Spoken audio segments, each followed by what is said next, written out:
.26's Monster Mash!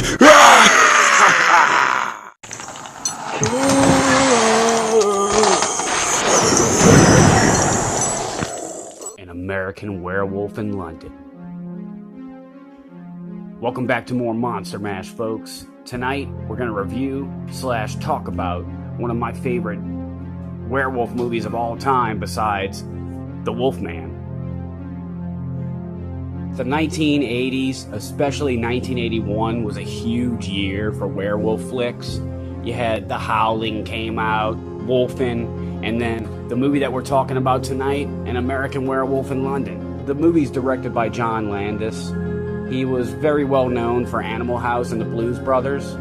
The story is basically about this guy named David and his friend Jack at first. And they're out hiking when all of a sudden they get attacked by this huge werewolf.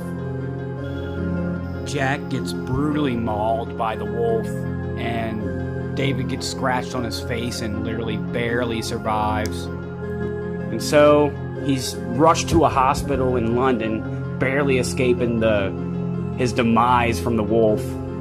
Okay, so David keeps having these reoccurring weird, creepy nightmares, I guess. And the dreams are actually really freaky. They're actually shocking. You know, it's actually kind of scary. But the thing is like, it's like a dream within a dream. Like, he thinks he's awake, but he's still inside the dream, if that makes any sense.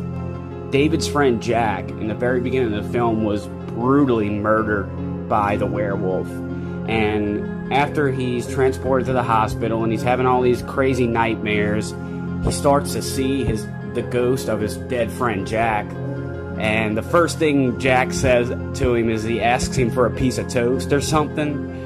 And Jack reveals to him and tells him that he got bit by a werewolf, and he will become a werewolf every night that there's a full moon. So after David's discharged, I guess, he's still in London, so it's not like he's in the States and he really has anywhere to go. Like, it's not like he can just go home. He goes home with this sexy nurse, and then out of nowhere, it just cuts to a scene where they're having sex in the shower.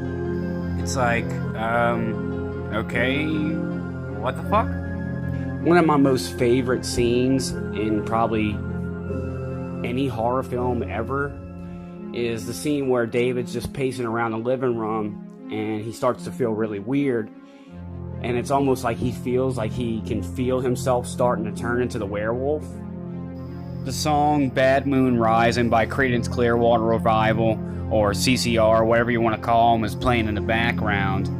All the while, David is like painfully transforming into a werewolf. And when I say painfully, it literally looks like the dude is in like massive pain while he's turning into this beast. The werewolf special effects, like the transformation effects, top of the notch. Probably the best I've ever seen. Probably the best werewolf transformation I've ever seen in my life. Rick Baker was the guy that did the special effects for the transformation. I'm pretty sure he did the special effects for the entire film, but he got an Academy Award for his work in this film. Pretty badass. Okay, so there was a sequel to it, or sorta sequel to it, in the 90s called An American Werewolf in Paris. Personally, I didn't really care for it too much. I thought it was actually kind of shitty.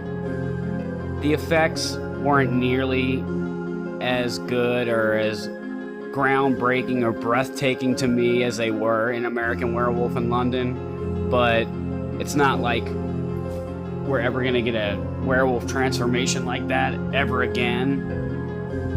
The effects in the sequel were CGI. It was just a big mess. Scott86, I highly, definitely recommend you guys check this film out. An American Werewolf in London. The 1981 John Landis cult horror classic. It's definitely worth a watch. Check it out, you guys. It's a howling good time. I'll see y'all on the next episode of Monster Mash. Ow!